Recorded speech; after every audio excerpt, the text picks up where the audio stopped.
Good Erev Shabbos. This coming week, we start reading from Sefer Shemos, and we learn about two extraordinary Jewish women, and their name were Shifra and Pua.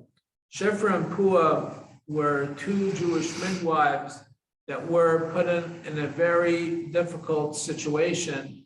They were delivering many Jewish babies. There was a very high Jewish birth rate as recorded in the beginning of Sefer Shemos. And the Egyptian government was not pleased with the high Jewish birth rate. So the king of Egypt summoned these two senior Jewish midwives into the palace, and he asked them to, or rather demanded of them, to slow down the Jewish birth rate. And he said, when you see the Jewish babies being born, if you see a Jewish male being born, just make it seem like the baby died during childbirth and delivery. And the girls, you can go ahead and let them live. And they were placed in a very difficult situation because on the one hand, they had to be subservient to the Egyptian government. On the other hand, their mission was to bring Jewish babies into the world. But yet, they answered to their higher calling, as it says in the Torah, that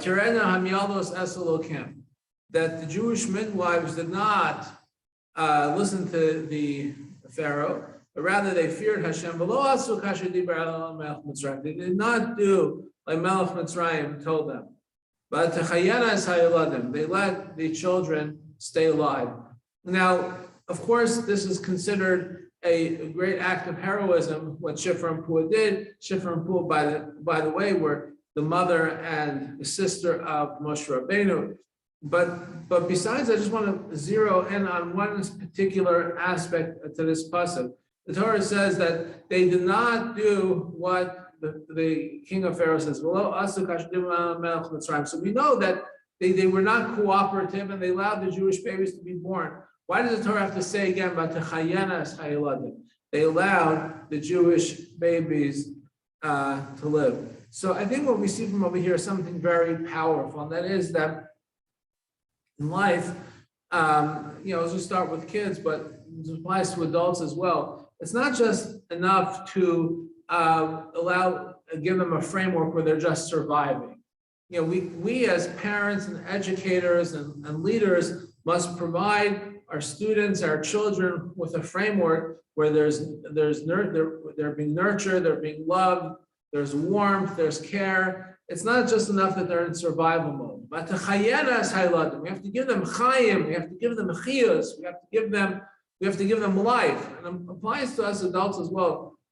So many of us were just walking around, just existing, like survival mode. Like many people respond to the question of, how are you doing? Hanging in there. In the way I understand it, it's just like I'm surviving. That's not what the chayanas hayeladim is. Chayanas hayeladim is live with chayim, live with life, breathe, and you're breathing, you're living. Every day is a gift. It's not just you're not just existing. You shouldn't just be in survival mode. You should be living. That's what Shifra and Pua gave over to the Jewish people. That we should just be walking around just hanging in there and just being in survival mode. We have to give our children, our students, a platform of nurturing, of warmth, of care and love, and for ourselves too, to impart that. We have a Kabbalah's called them besemcha, where we're able to impart that to other people, where people are feeling that chayim.